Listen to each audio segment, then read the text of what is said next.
자, 오늘은 지난 방송, 두 번째 방송 때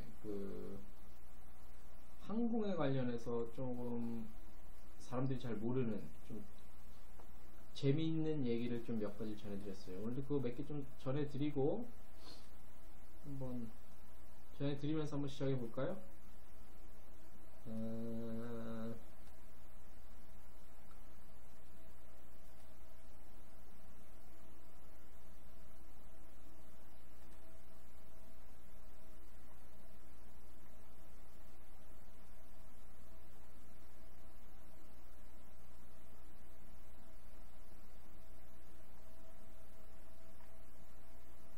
어떤 얘기를 전해드릴까? 참 세상에 별의별 일 다 있습니다. 자, 무사기원,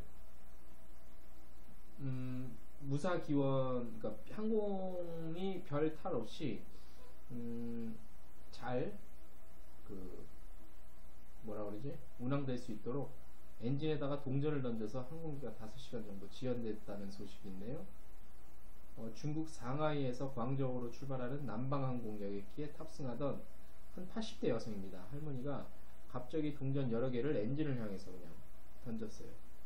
근데 이제 이 주변에서 이거를 이제 이상하게 여긴 주변 사람들이 항공사에 이걸 또 알렸어요. 잘했지. 그냥 뭐 무심코 지나쳤으면 큰일 날 뻔했네.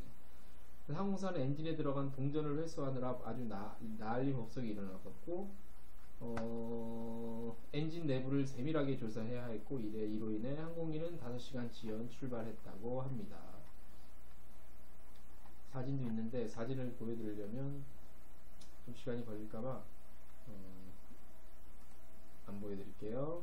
미안합니다. 다음부터는 보여드릴게요.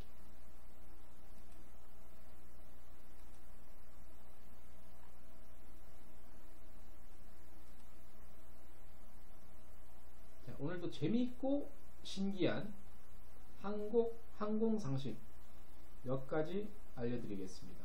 자, 이륙 3분, 착륙 8분 어느 쪽이 더 위험한가? 보통 여러분들 알고 계시는 그 비행기가 이륙할 때가 좀 더, 그러니까 뭐 사실 요즘에는 너무 뭐 비행기도 좋고 그거 너무 이제 그 과학 기술이 발달해서 뭐 착륙하고 뭐 누가 일부러 사고를 내지 않는 이상 사고 확률은 상당히 적어요. 적은데 그래도 이제 뭐 이륙할 때가 가장 그래도 뭐라 그럴까 무슨 타임이라고 그러지? 가장 좀 그나마 위험한 타임 중에 가장 하는 거라고들 얘기를 하는데, 항공사고와 관련된 표현 중에 마의 11분이라는 게 있어요. 마의 11분. 이제 항공기가 이륙할 때 3분, 그 다음에 착륙할 때 8분 사이에 항공사고가 가장 많이 발생한다고 해서 붙여진 표현입니다. 이게 이제 TWA라는 그런 세계 항공 어떤 기관이 있어요. 협회 같은 거.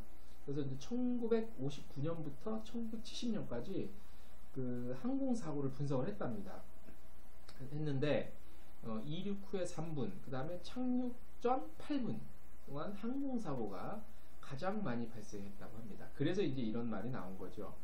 실제로 항공사고가 난 거를 우리가 분석을 해봐도 그래요. 생방입니다.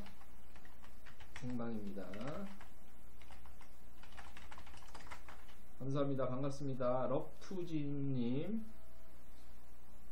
매일 방송은 못하고 있고요. 한 이틀에 한 번 정도, 뭐 1시간 조금 안 되게 방송하고 있습니다. 감사합니다. 그래서 계속 얘기를 해드리면, 이게 이제 항공기가 이착륙하는 가운데 어느 쪽이 더 무거운가? 이게 이제 그 사고 발생의 전부는 아닌데, 그런 이제 그 밸런스 있어요. 좌우의 밸런스 때문에 조종사들이 착륙할 때보다 이륙할 때 더 긴장을 한다고 그래요. 이제 왜냐면 그 이유가 있어요. 뭐 그냥 뭐 좌우가 균형이 안 맞아서 그렇게 뭐 그런 게 아니라 다 이유가 있답니다. 이 과학적 이유인데, 가장 큰 이유는 이제 항공기의 속도 차이라는 거죠. 속도 차이. 일반적으로 이제 상업용 제트 항공기의 이륙 속도는 시속 300에서 350km 정도 됩니다. 300에서 350km면 어느 정도 감이 안 잡히실 수 있는데, KTX 부산 가는 KTX 서울 부산 간 KTX 달릴 때 가장 빨리 달릴 때 우리가 이제 그 몸에 느껴지는 게 뭐 어떻게 느껴질지는 사람마다 다르지만 보통 이제 최고점 찍을 때가 302km, 310km 정도 좀 안 돼요. 그러니까 그거에서 조금 더 빠른 거죠. 그래서 요 이륙할 때 속도가 그거고, 하지만 착륙 시 속도는 300km 못 나오지. 왜냐면 빠르면 안 되니까. 착륙 시 속도는 여러분들도 체감해서 알겠지만 착륙 시 속도는 약 100km 정도입니다. 100km. 100km면 정말 느린 거예요. 우리가 뭐 간선도로나 고속도로에서 달리는 속도가 한 100km 정도니까. 그래서 이제 속도가 빠른 만큼 긴장감이 더 높아진대요. 그래서 이륙 후에 양력을 잃지 않는 범위에서 상승을 해야 하는데, 자칫해서 이제 이륙 각도가 커지면 그 위험에 빠질 수 있다고 합니다. 그래서 조종사들 같은 경우는 이륙할 때 더 긴장을 한다고 하네요. 그래서 활주로 길이 역시 또 제한이 있잖아요. 활주로 길이가 뭐 계속 있는 게 아니니까 짧은 거리를 활주에서 항공기를 이륙시키려면 매우 빠른 속도가 더 필요하겠죠. 그래서 이제 만에 하나 발생할 수 있는 게 있는데, 요 이륙 중단, 이제 영어로 뭐 ROT라고 하는데, 이륙 중단까지 염두에 두고 이륙을 진행하기 때문에 긴장감이 더 높아진다고 합니다. 이륙 중단 시 판단이 한순간이라도 늦어지면 이제 활주로에서 멈추지 못하고 오버런을 하게 되죠. 오버런은 뭐야? 활주로를 그냥 벗어나서 달리게 되는 거죠. 또 하나 이거 있답니다. 뭐냐면 연료량의 차이죠. 연료량. 기름을 얼만큼 담고 있냐, 요것도 차이가 있는데, 예, 맞습니다. 용감한 기자들에서 여행 기자로 나왔었습니다.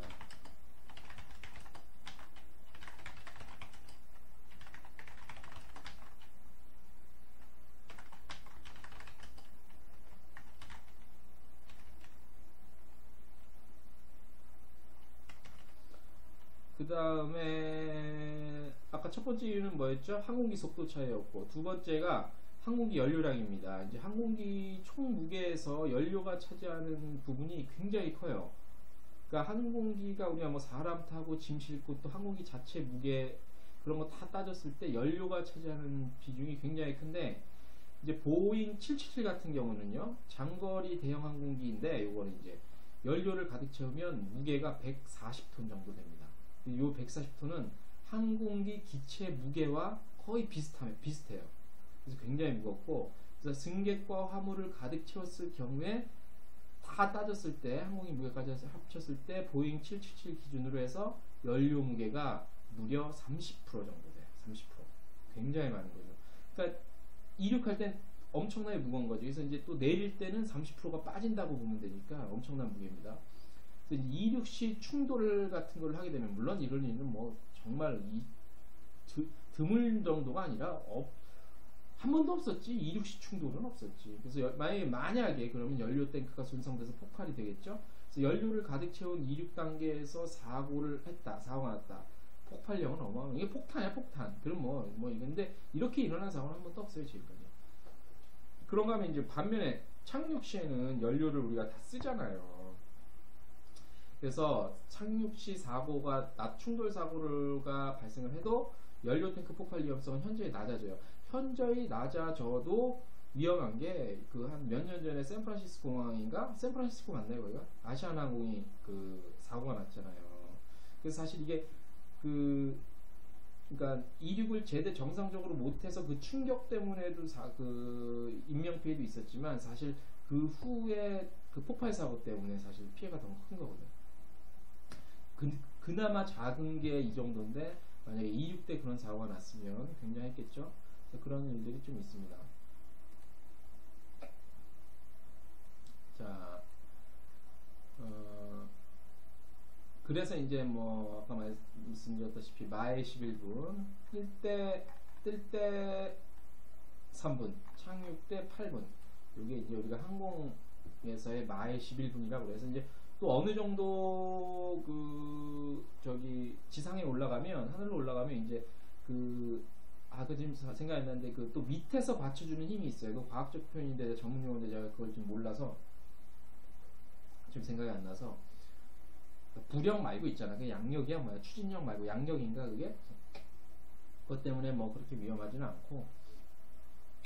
그래서 아무튼 뭐 알아두면 재미있는 상식이겠죠. 또 하나 오늘 더 재미있는 항공 상식 하나 더 좀 말씀을 드릴게요. 여러분들 그 클래스 있죠, 저기 그 항공기 비즈니스 클래스, 뭐 이코노미 클래스, 뭐 이런 그 표기법이 있잖아, 표기법. 우리가 이제 그 항공 탑승권은 받잖아. 지금은 뭐 이제 다 전자식으로 돼서 이티켓이라고 해서 그 티켓이 없어도 되고, 하지만 탑승권은 받잖아, 종이로 된 거 한 장짜리. 그걸 보면 이제 비즈니스 클래스랑 뭐 이코노미 클래스랑 명칭이 달라요. 이거는 뭐 그 발권할 때 뭐 항공사나 여행사에서도 뭐 그 명칭이 다 다른데, 그럼에도 불구하고 가장 일반 우리 그 소비자들도 쉽게 알 수 있는 뭐 클래스 표기법이 있잖아. 뭐 비즈니스 클래스도 있고 이코노미 클래스도 있는데, 비즈니스 클래스 같은 경우는 우리가 영어 B, A, B 할 때 B로 표현하면 되게 쉬울 것 같잖아. 근데 C로 표기하지 보통.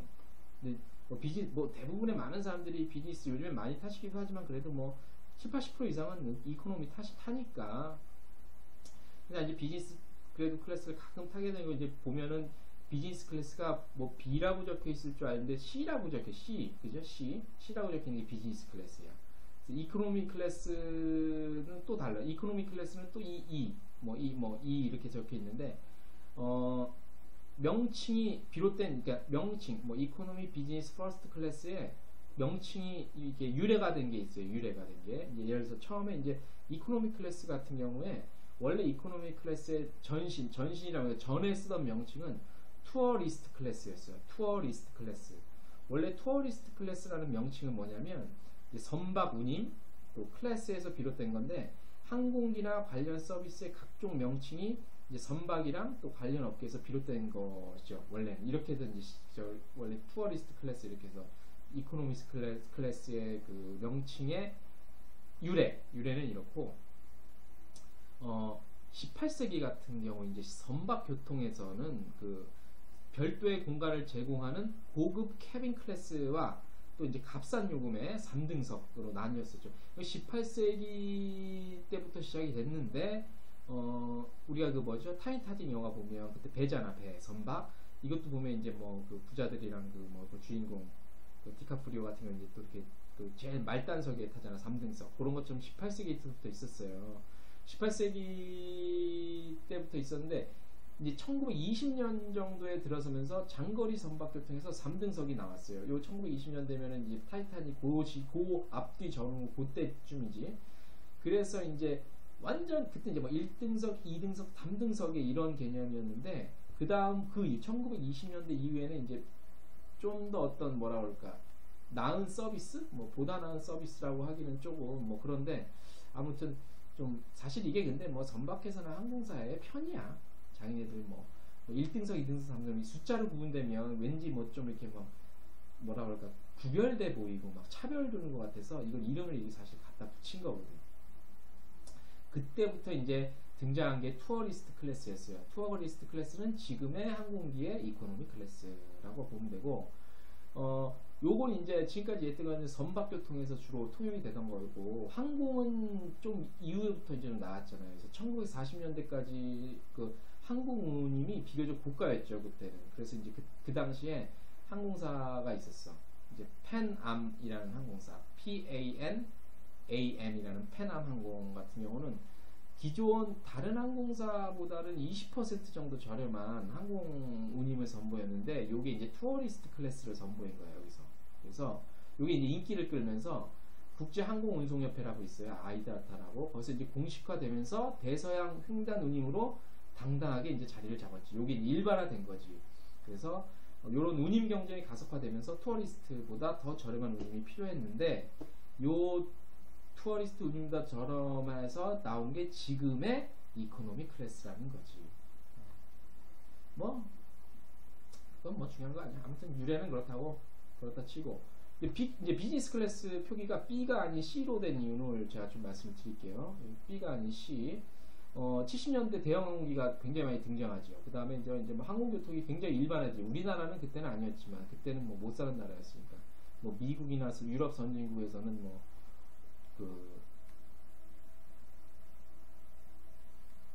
감사합니다. 말도 하고 그러고 싶은데 설명해 주세요. 감사합니다. 제가 이렇게 발음이, 특히 제가 시옷자 발음이 세거든. 많이 홍보 좀 해주시고요. 그 뭐지, 용어왕 기자들 보셨으면 거기 같이 나왔던 그 신익수 기자, 여행 기자 있는데, 아, 신익수 기자는 너무 재밌게 방송을 잘해요, 그죠? 저는 좀 재밌게 말하는 스타일이 아니라서 제가 또 발음이 자꾸 새 같고, 저는 제 목소리가 너무 싫은데 남들은 또 이렇게 뭐 차분하다는 평을 많이 해주셔서, 근데 난 내 목소리가 정말 싫어. 아무튼 1970년대죠. 그래서 이제 항공이 굉장히 활발히 됐지, 그때부터. 이때 이제 이코노미 클래스와 퍼스트 클래스 간의 운임 차이가 굉장히 커졌죠. 뭐 지금도 물론 뭐 3배, 4배 가량 되죠. 그러면서 이제 항공교통이 막 활발해지면서 출장 같은 것들, 비즈니스 목적의 수요가 굉장히 증가하기 시작해요. 그래서 이제 요때 시대를 먼저 읽었던 항공사가 있어. 아까 말한 팬암이라는 항공사. 이 항공사에서 또 이코노미 클래스 수준을 한층 고급화시켜서 그 비즈니스용 운임을 선보여. 그래서 요때 팬암 항공사에서 내놓은 클래스 이름이 쾌속범선을 의미하는 클리퍼라는 그런 그 클래스가 있습니다. 클리퍼, CLIPPER, 클리퍼. 뭐 중요한 건 아니야. 그래서 팬암 같은 경우는 퍼스트 클래스 표기를 처음에는 퍼스트의 F로 했고요. 그 다음에 비즈니스 클래스 같은 경우는 클리퍼의 C로 표현을 했어요. C. 그래서 그때 비즈니스 클리퍼라는 거에 유래를 해서 지금까지도 비즈니스 클래스를 C로 표기하는 거예요. 근데 이제 이코노미 클래스는 그 지금 E라고 표현하지 않아요, 그죠? 뭐라고 표현하면 Y라고 표현해요. Y. 이 Y라고 표현하는데, 아, 그렇습니까? 감사합니다. 용어왕 기자들 일주일 전에 마지막 방송 했습니다. 종방입니다. 종방. 이제 아쉽게, 이제 출연료로 용돈벌이 좀 했는데 용돈벌이도 없고 아주 아쉽습니다. 아무튼 그래서 어디까지 얘기했지? 그래서 이 클리퍼가 유래돼서 지금도 그 이코노미 클래스를 C라고 표현을 해요. 아니 C Y. 비즈니스 클래스를 클리퍼에서 유래해서 C로 표현하고, 이코노미 클래스는 이코노미의 영어 E가 아닌 Y를 표현하는데, 이유는 사실 몰라요. 아직까지 정확한 이유는 모르는데, 이 표기법이 이제 전 세계 대부분 항공사에서 이용을 시작했고 일반적인 클래스 표기법이 되었죠. 그래서 이제 최근에는 클리퍼 클래스라는 표현 어렵잖아. 그래서 상용 수요를 의미하는 비즈니스 클래스를 표현해서 클리퍼의 C를 그대로 표현을 하고 있습니다. 그래서 전 세계 항공업계에서는 지금도 그래요. 지금 이제 뭐 여행을 다니시거나 저거 하시게 되면은 보시겠지만, 항공권 보시면 알겠지만, 이코노미는 클래스, 이코노미는 Y 클래스, 비즈니스는 C 클래스, C로 표현이 되죠. 그래서 지금도 공통으로 쓰죠. F, C, Y. F는 first, C는 비즈니스, Y는 이코노미, 이렇게 쓰고 있고, 미국에서는 이코노미 클래스라는 명칭보다는 장거리 버스를 의미하는 코치라는 그 단어죠. 코치의 C. 그래서 그 코치의 C라는 그 표현이 일반적으로 쓰지만 표기는 Y라고 합니다. 또 하나, 이거 약간 복잡한데 참고로 또 있습니다. 자, 항공권마다 같은 역자석인데 가격이 달라요. 이거는 발권, 여행사나 항공사에서 발권하는 그런 뭐 그거에 따라서 조금 다르긴 한데, 뭐 길게 얘기하면 어렵고, 이제 우리가 비즈니스, 퍼스트, 비즈니스, 이코노믹 외에 FCY 외에도 간혹 보면 PA, 또 J, B, M 등 클래스 표현을 흔히 볼 수 있어요. 이런 것들은 이제 항공 운임에 따른 예약 클래스, 부킹 클래스를 말해요. 부킹 클래스를 말하니까 뭐 그냥 뭐 참고로 알아두시면 되고, 그 뭐 더 얘기하면 뭐 괜히 저거 복잡하죠, 그죠? 복잡하고 재미가 없어요. 그런 의미로 알아두시면 좋을 것 같습니다.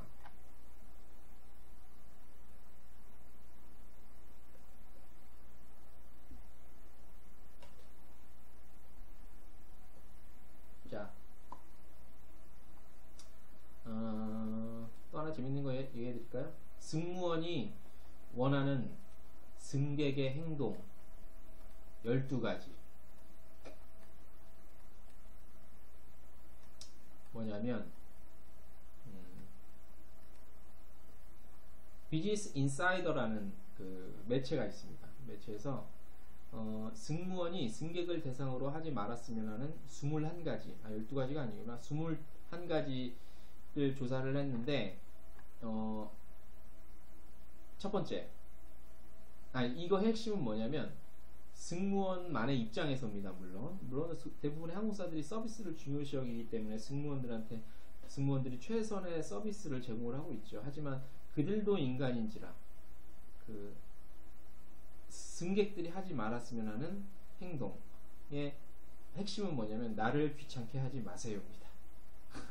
물론 판단은 뭐 그 애청자 여러분들께서 하시면 되는 건데, 근데 이거는 꼭 승무원뿐만이 아닌 것 같아요.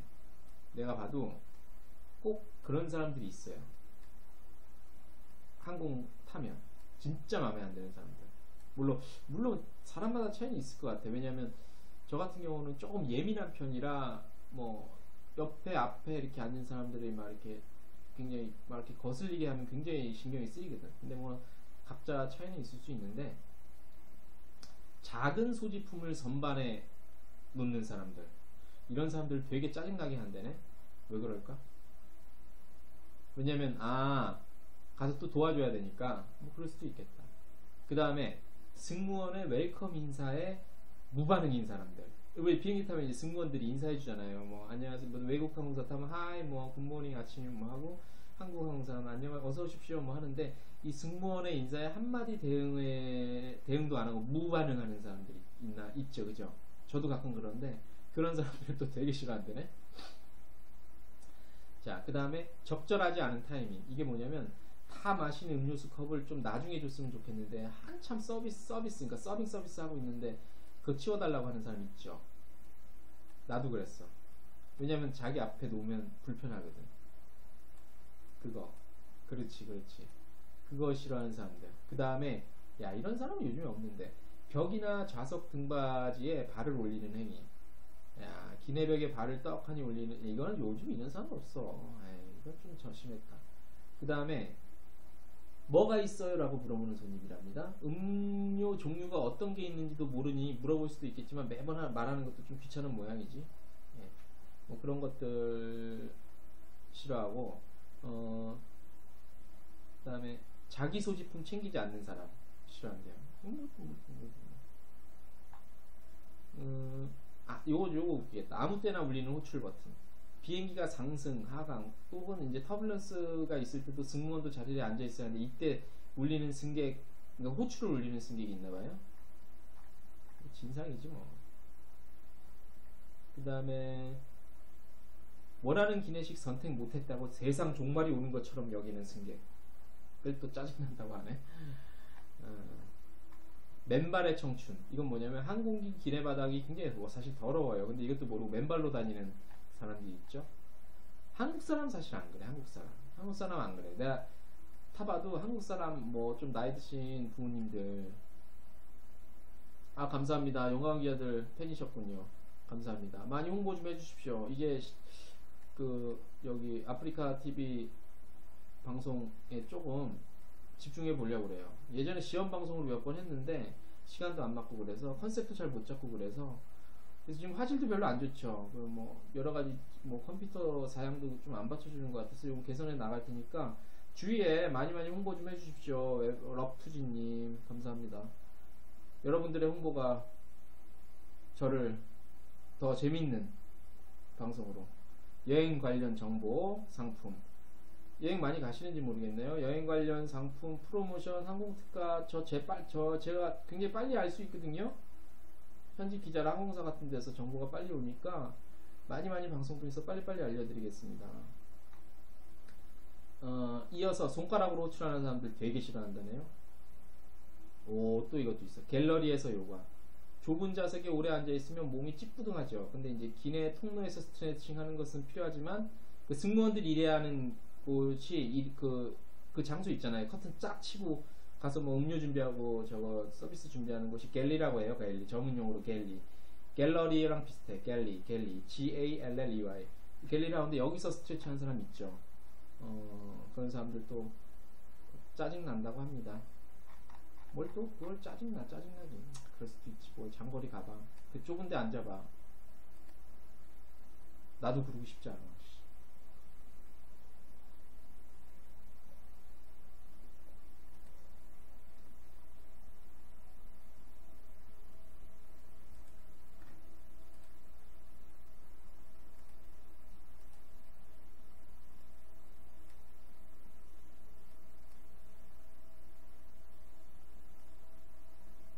인사 누구한테 전에 친구분들 감사합니다. 친구분들한테 많이 이거 녹화되면 나중에 저기 뭐죠? 녹화 방송도 좀 많이 홍보 좀 해주세요. 네, 제가 뭐 재밌게 자극적으로는 하는 재주는 없고 그렇게 하고 싶지 않고요. 좋은 여행 정보, 재밌는 여행 정보, 최신 여행 정보 같은 거 많이 좀 알려드리겠습니다.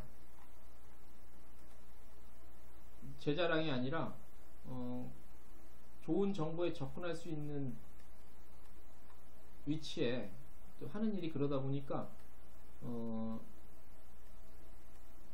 많은 정보와 컨텐츠를 좀 드릴 수 있을 것 같습니다. 감사합니다.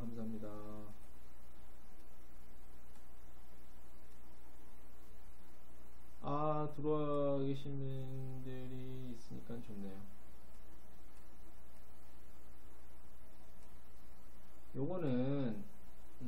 요거는 사실 제가 이런 거 별로 안 좋아해요. 뭐냐면 좌석 업그레이드 하는 거 이게 사실 100% 불가능한 건 아닌데 사실 로또에서 1등까지는 아니더라도 2, 3등 맞는 것만큼 쉬운 게 아니거든. 그래서 뭐 어떻게 보면 요즘에 뭐 떠돌아다니는 정보에서 뭐 그 이코노미석을 비즈니스로 업그레이드하는 방법들이 뭐 이렇게 나와 있는데 솔직히 말하면 이렇게 하려면 정말 뭐 예를 들어서 한 달에 한 번 비행기를 타고 여행을 가는데 그 중에 2년에 한 번, 3년에 한 번 있을까 말까 한 일이에요. 저도 여행 기자라서 많이 가는데 한 달에 한 번씩은 뭐 나가는 꼴인데 이런 경우가 물론 뭐 내 돈으로 표를 끊어서 가지 않아서 그런 경우를 맞닥뜨리지 않을 수 있지만 사실 정말 일어날 수 있는 게 아니거든요. 그래서 이건 제가 이런 얘기는 잘 안 해드리는데 그래도 한번 제가 유사한 얘기를 한번 해드릴게요. 이코노미 업그레이드라기보다도 이코노미 가격으로 비즈니스 클래스를 이용하는 5가지 방법이에요. 5가지 방법이 뭐냐면 이런 거죠. 예를 들어서 그러니까 뭐 어떤 한 항공사에서만 통용되는 게 아니야. 첫 번째는 뭐냐면 저비용 항공사가 제공하는 럭셔리 클래스가 있어요. 저비용 항공사에서. 근데 이것도 재밌는 건 웃긴 건 뭐냐면 우리나라에는 없어. 우리나라 뭐 저비용 항공사, 제주항공, 이스타, 티웨이, 에어서울, 에어부산 이런 거는 타 좌석이 똑같아. 그래서 이거는 사실 해당이 안 돼. 이거는 다른 항공, 그러니까 외국 항공사, 외항사라고 그러는데 외국 항공사 같은 경우는 있거든요. 맞춤별 여행 정보는 뭘 말하는 거죠? 맞춤별 여행 정보? 잘 모르겠어요. 뭘 얘기하시는지. 맞춤별? 어떤 맞춤이죠? 뭐 지역별? 아니면 뭐 연령별? 시기별? 뭐 아니면 뭐 요즘 욜로 시대니까 솔로 여행? 아니면 뭐 친구끼리 여행? 뭐 이런 거. 어떤 맞춤 여행인지 좀 구체적으로 말씀해 주시면 준비해서 뭐 나중에 한번 또 방송할게요. 싱가포르 항공의 스쿠투 에어라는 게 있어요. 이것도 저비용 항공사인데 여기는 있어. 여기는 뭐 좀 좌석별 구분이 있어서 가능한데 뭐 이런 것들은 뭐 얘기를 안 해. 이거는 얘기하면 거짓말이 될 수 있어. 진에어 같은 경우는 그 보잉 777 항공기 중에 지니 플러스라는 좌석을 서비스를 하고 있어요. 그래서 진에어 같은 경우는 작년부터 이게 저가 항공인데도 불구하고 장거리를 뛰기 시작했거든. 그러니까 정규편이 아니라 부정규편으로. 우리나라 겨울 날씨는 호주는 따뜻하잖아. 그래서 그때 시기에 맞춰서 호주 노선을 운항을 했는데 요때는 이제 비용을 약간 조금만 추가로 지불하면 조금 더 편안한 비즈니스가 아니라 비즈니스급 수준에 맞는 좌석은 제공을 해요. 그래서 우리나라 시장에는 그렇게 맞지는 않고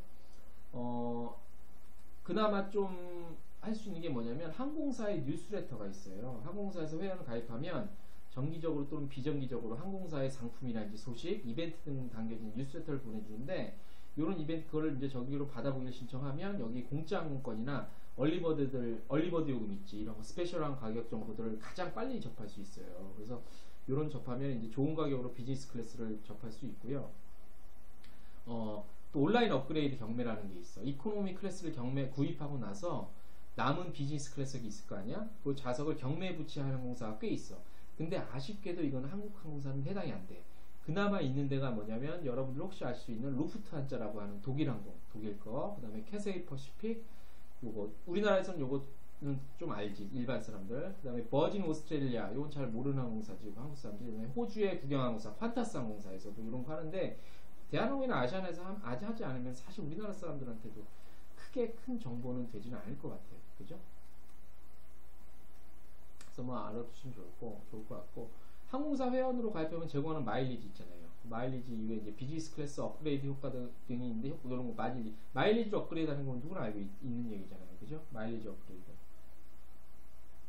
마일리지 업그레이드 솔직히 말하면, 야, 그 마일리지로 좌석 업그레이드는요, 예전에 제가 그 1990년도에 비행기 타고 다닐 때는 있었어. 그게 가능했어. 왜냐면 그 당시에는 이렇게 많이들 안 다녔어. 지금만큼. 그래서 해외 좀 장거리 8시간 9시간 가는 그 해외 같은 경우는 좌석이 굉장히 많이 남았어요.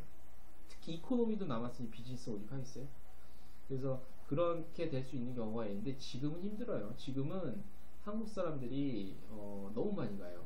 뭐 요거는 뭐 팁인데 작년에 우리나라 사람이 해외여행 간 게 2,200만 명, 2천만 명이 넘었거든. 올해 2,200, 뭐 2,400까지도 보고 있어요. 그러면 국민의 반이 해외여행을 갔다는 거거든. 물론 이제 뭐 중복이 되겠지만 뭐 나 같은 사람도 중복이 되겠지. 뭐 10번 이상 중복이 되겠지만 그래도 굉장히 많이 나가기 때문에 요즘에 이코노미석에서 좌석이 남아서 아니 남는 경우도 없을 뿐더러 그러니 비즈니스 또한 더 그러겠죠.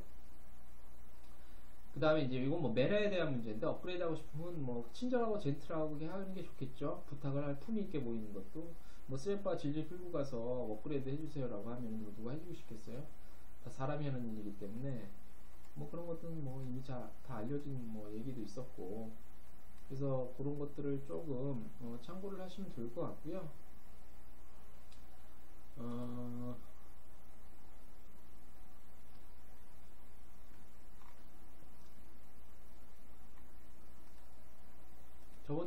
저번 방송 때 수화물 얘기를 좀 해드렸고, 또 무슨 얘기를 해드릴까? 뭐 재밌는 게 저희 뭐죠?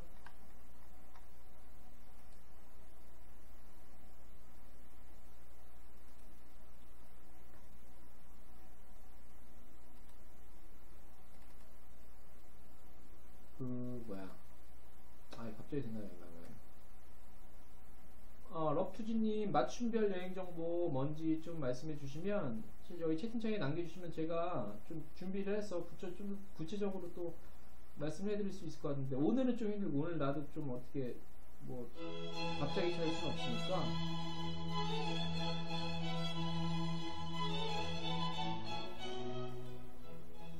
제가 클래식을 좋아합니다. 저작권에도 안 걸리고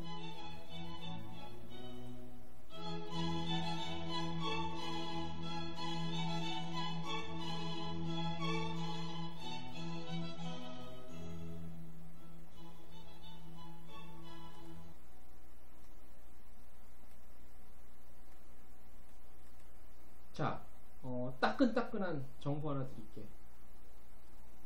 제주항공 있죠. 제주항공 LCC 저가항공 LCC항공이라고 그러는데 제주항공이 9월달부터 러시아 블라디보스토크를 취항을 해요.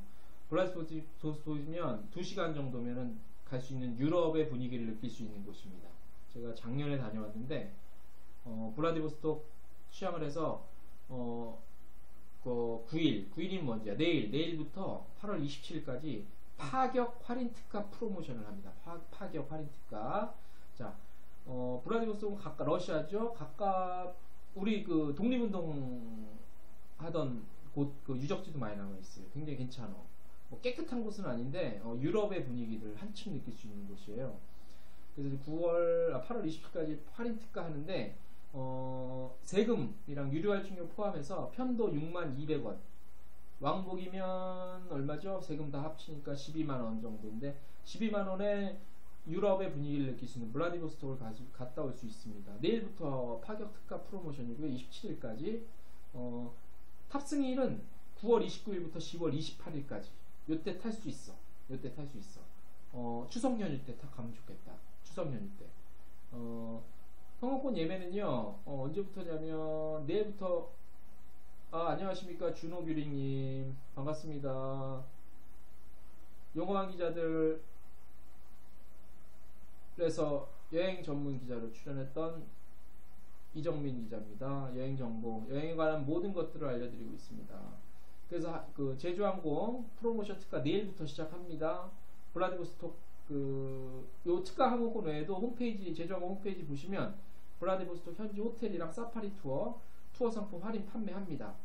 그래서 120,000원이면 러시아의 분위기를 유럽의 분위기를 느낄 수 있는 러시아 블라디보스톡에 120,000원에 다녀올 수 있는 특가 프로모션을 내일부터 시작을 한다고 합니다. 예약은 제주항공 홈페이지랑 모바일 앱, 그 다음에 웹에서만 가능합니다. 120,000원에 블라디보스톡 유럽을 갔다 올 수 있어요. 이거 운만 좋아서 부지런만 하면 장땡이야. 또 10월 한국 탑승 기간이 추석 연휴 때 있어서 서두르면 추석 연휴 때 이번에 또 길어요. 그죠? 열흘 정도 되는데 추석 연휴 때 블라디보스톡 한번 다녀오시는 거 괜찮아요. 일단 호텔 값이 싸. 음식값이 싸고.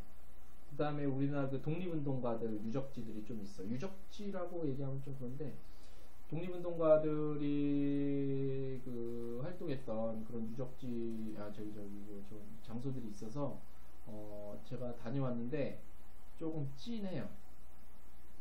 좀 찐해. 찐하게 아니라 찡해. 찡해서 한 번쯤 어디요? 잠깐만요. 준호비리님 겨울에 가족이랑 따뜻한 곳 겨울에 따뜻한 곳이면 동남아 아니면 저기죠. 저기 남반구 호주나 뉴질랜드인데 싸지는 않지. 호주가 그죠? 호주가 물가가 또 비싸고 장거리니까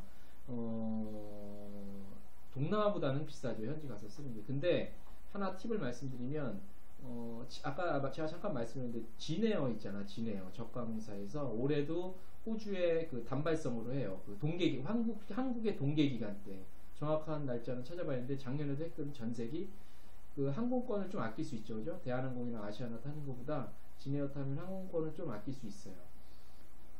가족 몇 분인지 모르겠는데 애기들이 있으면 동남아죠. 동남아가 일단 가깝잖아. 제가 하나 추천해드리면 겨울에도 동남아는 일단 따뜻한 곳이라고 그랬으니까 가족 따뜻한 곳이면 동남아인데 동남아에서도 다낭 베트남 비싸. 12월쯤이면 호주 전세기 있어. 근데 그거는 좀 봐야 돼. 호주도 워낙 넓어서 그게 어디에 도착하냐에 따라서 또 그 여행의 그게 달라지거든요. 4명이세요. 저기는요. 가족 혹시 아기들이 있으세요?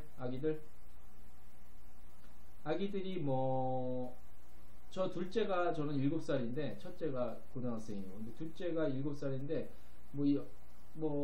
걸어 다닐 정도 완전 갓난애기 아니면은 4명 애기들은 없고요. 아무튼 어쨌든 4명 가족 4명 따뜻한 곳이면 저 동남아인데 청소년 2명이요. 저는 그냥 따뜻한 곳이고 가족여행이면 여행지에서 특별하게 뭔가를 이렇게 유럽 같은데 명소를 돌아다니면 그렇게 않고 좀 쉬우실 거면은 저는 필리핀 보홀을 추천해요. 보홀이 예전에는 필리핀 세부 직항은 있었어. 보홀은 없었어. 근데 세부에서 배 타고 또 2시간을 가야지 보홀이었거든. 근데 이제 그 세부 말고 보홀로 직항이 떴어요. 필리핀 항공에서 저번 달에 7월 달부터 제가 갔다 왔는데 취향편 첫 항공기를 타고 갔다 왔는데 보홀의 직항으로 내려서 거기서 이제 거의 리조트가 좋은데 비교적 저렴해요. 그 상태에 비해서는 그것은 이제 해변가에서 좀 묵으면서 편안히 쉬어도 되고요. 필리핀 같은 동남아가 싫다 하면은 조금만 더 무리라기보다 조금만 더 비용을 추가를 하시면 저는 호주 같은 데도 괜찮을 것 같아요. 뉴질랜드는 또 너무 호주 뉴질랜드가 바로 옆이긴 한데 뉴질랜드는 또 다른 얘기가 되거든요. 그러니까 호주나 인도네시아도 괜찮아요. 인도네시아 요즘에 인도네시아 그 뭐죠 방송 윤식당 패키지 좋죠. 패키지 저는 패키지 권해요. 특히 가족이면 패키지, 청소년이면 충분히 쫓아다닐 수 있죠. 완전히 유아들 아니면 패키지는 사실 힘들거든요. 뭐 화장실도 막 가야 될 시간이 있어요. 패키지도 좋은데 패키지 원하시면 패키지 동남아 쪽 패키지 뭐 유명한 아시는 여행사들을 통해서 가시는 것도 좋고 에어텔이 싸고 좋아요. 에어텔은 뭐냐면 호텔이랑 항공권만 예약을 하는 거지. 패키지 여행사 하나투어나 모두투어 유명한 여행사에서도 에어텔을 판매를 하고 있어요. 저렴한 가격에. 그러니까 항공권이랑 호텔만 예약할 수 있고 다른 일정은 다 자유 일정이니까 뭐 사실 그 패키지도 좋지만 에어텔도 패키지 못지않게 저렴하거든요. 그러니까 저렴하니까 참고하셔서 가시면 좋을 것 같아요. 에어텔 유명한 여행사 홈페이지 들어가셔서 에어텔 상품 굉장히 많이 있어요. 동남아 특히 겨울에도. 그러니까 참고하셔서 한번 찾아보시면 재미있을 것 같습니다. 뭐 궁금한 사항 있으면 언제든지 뭐 채팅창에 남겨주시거나 하시면 뭐 제가 아는 데까지는 말씀을 드릴게요. 준호규리님 아무튼 반갑습니다. 입장해주셔서 감사드리고요. 좋은 여행을 되시기 바라고. 베트남 너무 비싸. 다낭 베트남이 너무 떴어요. 요즘에 베트남 다낭이 너무 비싸졌어요. 왜 떴는지 나도 이유를 모르겠어. 물론 항공권이 많이 생겼어요. 항공이. 근데 아무튼 베트남은 12월 글쎄 모르겠다. 근데 너무 뜨고 있어서 뜨는 데는 안 가는 게 좋아. 지금이 가장 뜰 때야. 지금 이 시즌이 아니라 지금 최근에 베트남 특히 다낭 중심으로 너무 떴어. 그때 안 가는 게 좋아. 그 가면은 뭐 갑자기 몰려와서 막 요금도 그렇고 별로 안 좋아요. 감은 한국 사람이야. 그 별로 안 좋아요. 아무리 가족여행으로 감은 한국 사람은 여행이라는 게 해외여행 갔는데 한국 사람만 있어봐요. 주위에서 한국 사람만 들려봐. 그러면 그것도 안 좋아. 적당히 해야지. 그래서 저는 별로 그렇게 제가 많이 다녀봤지만 그렇게 권하고 싶진 않아요. 그래서 12월 가족여행이면 패키지도 좋고요. 에어텔 뭐 유명한 여행사 홈페이지 들어가면 에어텔 상품 골라보셔도 좋고요. 가족여행이면은 아무래도 가족끼리 같이 할 수 있는 것들이 좋으니까 뭐 유럽 물론 유럽은 아니시지만 안 가시지만 유럽 같이 무슨 뭐 명소 유적지 가는 것보다 좀 한 곳에서 편하게 머무르시는 게 더 가족여행이 좋죠. 밤에도 이제 전반적으로 비용이 싸니까 밤에도 그 리조트나 호텔에서 야외에서 즐길 수 있는 뭐 바베큐나 뷔페 요리 먹으면서 즐겁게 보내실 수 있는 거 아주 좋습니다. 거기도 좋고 아니면은 저기 코타키나발루에 비행기 뜨는데 나 자리 남아서 떨이 처럼 있죠. 이런 거. 비행기가 뜨는데 자리 남아서 떨이 처리하는 거. 굉장히 그거 구하기 힘듭니다. 정말 그거는 발품 팔아야 돼요. 발품이라는 게 직접 걸어다녀서 발품이 아니라 진짜 뭐 온라인 같은데 대기하고 있다가 자리 남아서 떨처럼 이런 거 발견하려면 쉽지는 않아요. 유럽 쌉니다. 요즘에 유럽 싸요. 유럽 싸. 특히 유럽 같은 경우는 대한항공 아시아나 타는 것보다 그 나라 항공사 타는 게 좋아요. 북유럽 쪽 근처면은 피네어 같은 거 타시는 게 좋고 독일 중심에 있는 국가나 독일이라면은 독일 리프트한자 이런 거 타는 게 외항사 타는 게 훨씬 더 좋습니다. 싸고 요즘에 뭐 웬만하면 다 영어하잖아요. 영어 안 돼도 다 돼요. 그죠? 그 다음에 저기 폴란드 쪽 동유럽 쪽은 로트 폴란드 항공입니다. 이런 것도 취향 다 하니까 외항사 타시는 게 훨씬 그 가격 면에서도 유리하고 훨씬 더 좋은 게 있어요. 그 다음에 만약에 땡처리 항공권 같은 거 저기 보시려면 제가 팁 하나 드릴게요. 항공권 여러가지 항공권 싸게 나오는 항공권 뭐 요즘에 광고 많이 하잖아요. 물론 이 회사도 광고 많이 하는데 제가 이거 홍보하는 게 아니라 정말 제 경험상 항공권 잘 나오는 데가 싸게 나오는 데가 탑항공이에요. 탑항공. 라디오에서도 좀 들어보셨을 거예요. 뭐 라디오에서 광고 좀 하더라고. 뭐 여행의 시작은 탑항공에서 탑항공 하는데 제가 해본 결과 탑항공이 항공권 제일 많이 보유하고 있어. 싼 거, 좋은 거, 기간 맞는 거. 제 가격이다. 탑항공 그렇죠. 탑항공 오케이 그거 오케이 탑항공. 그게 거기가 항공권이 보유량이 괜찮아요. 항공권만 전문을 했던 데라 예전에는 거기 우리 기자들이랑 이쪽 업계에서는 거기서 완전 떨이만 한다고 뭐 욕 아닌 욕을 먹었었는데 그거는 경쟁 업체에서 하는 말이고 소비자 입장에서는 좋은 거 아니에요, 그죠? 소비자 입장에서는 좋잖아, 많이 있으니까. 그럼 이제 경쟁 업체에서 하는 말이고 탑항공이 제가 봤을 때 확률이 제일 높아요, 다른 거에 비해서. 탑항공 저 그쪽이랑 상관없습니다. 물론 뭐 탑항공뿐만이 아니라 다른 업체도 제가 다 현장 기자라서 다 아는데 제 개인적인 경험상 홍보하는 거 절대 아닙니다. 경험상 탑항공이 제일 그 항공권 제일 많은 편입니다. 물론 더 있을 수도 있어요. 왜냐 언제 어디에 무엇을 타고 가냐에 따라서 다를 수는 있지만 확률상 탑항공이 제일 그나마 확률이 제일 높다라는 거 참고하시면 좋으실 것 같아요. 인터파크 투어도 비교적 많이 있는데 인터파크에서 구할 수 있으면 그 사이트에서 구할 수 있으면 다른 경쟁 업체에서도 구할 수 있고 또 하나 저기 팁 하나 더 업체 하나 알려드릴게요. 잘 몰라 사람들이 여기 광고도 잘 안 하는데요. Why pay more? 자, 잘 들리세요? Why pay more? Why 왜? Pay P-A-Y more M-O-R-E. 그래서 그 회사 이름이 Why pay more야. 왜 더 들어가냐 이거지. pay가. 그래서 회사 이름이 Why pay more입니다. Why pay more. 그렇죠. Why pay more. 여기도 항공권 전문이에요. 그래서 여기도 탑항공. 근데 솔직히 말하면 탑항공보다는 조금 그런데 거의 탑항공 수준에 올라와요. Why pay more. 여기 제가 이사님 잘 알거든요. 혹시 아니 나 이게 장담은 못하는데 혹시 그 뭐 자리 안 나 좌석 안 나오면 뭐 한번 저기 여기 뭐라 그러지? 여기 아프리카도 저거 구독인가? 구독한다 그러나? 뭐가 해주시면 제가 뭐 힌트를 드릴 수 있으면 제가 뭐 아무튼 가족여행 가신다는데 도와드려야지, 그죠? 저기 항공권은요 제가 요것도 요건 진짜 이건 약간 비밀인데 요렇게 뭐 각 업체마다 항공사에서 받아오는 물량이 있어요. 그래서 그 물량을 얼마나 확보하냐에 따라서 큰 회사일수록 돈이 많으니까 물량을 많이 확보하지. 그래서 더 좋은 상품, 더 좋은 가격, 더 좋은 그 시즌, 때 항공권을 많이 하고 있는 거거든.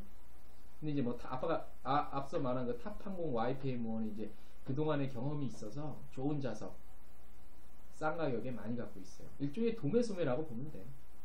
그치. 도매소매. 그렇게 말씀을 드릴 수가 있겠습니다. 참고가 되셨으면 좋겠네요. YPMO랑 탑항공. 제가 권해드리는 거. 전문 기자로서 그동안 해왔던 거에 비해서 또 지역별로 특화된 여행사들도 있어요. 나중에 궁금하시면 말씀을 드릴게요. 네, 뭐 도움이 되셨으면 좋겠습니다. 준호규리님 감사드리고요. 용감한 기자들의 여행 전문 기자 이정민 기자가 전해드리는 여행의 모든 것입니다. 예, 감사드리고요. 자, 예, 감사합니다. 좋은 여행 되시기 바랍니다. 좋은 여행 되시고 후기 사진 많이 찍으시고 제가 그 여행 커뮤니티 운영하고 있으니까 거기다도 저기 커뮤니티 가입하셔서 사진 올려주시면 굉장히 재밌을 것 같아요. 그죠? 요즘에 자랑질 하는 게 아주 일상이니까 재밌잖아요. 그죠? 자, 저도 퇴근을 해야 돼서 오늘 방송은 벌써 1시간 했네. 예, 감사드리고요. 구독 좀 해주시고요. 제가 매일 방송은 못해도 이틀에 한 번씩은 하겠습니다. 감사합니다. 많이 입소문 좀 퍼뜨려주세요. 용감한 기자들 이정민 기자가 저기를 시작했다. 아프리카를. 여행정보 좋은 정보 알려주십니다. 저도 퇴근을 해야 됩니다. 막차 끊기겠네. 자, 즐거운 하루 되시고요. 예, 좋은 여행 되시기 바랍니다. 준호규리님 감사합니다. 자, 오늘 방송 여기까지만 할게요. 안녕.